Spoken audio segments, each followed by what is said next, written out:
Okay, here we are making some pizza. This is sourdough. I made this early this morning. I've let it been fermenting in a bowl that was covered for several hours, about 4 to 5 hours. You can go longer. You can put it in your fridge and go 2 days if you want. It's no big deal.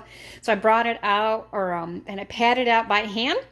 And I'm warming up my pizza stone in the oven right now, 400, for about 10 minutes or so.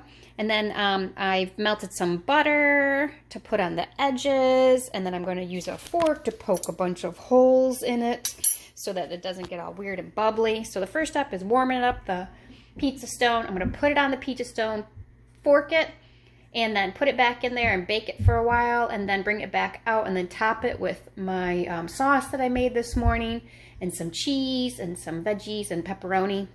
And so that's what we're going on today. So sourdough pizza, here we go. Another way you could use that pizza dough is to make it into smaller. Get it on a cast iron with the hot flame nice and hot, and then I'm going to put a smaller piece of dough onto that.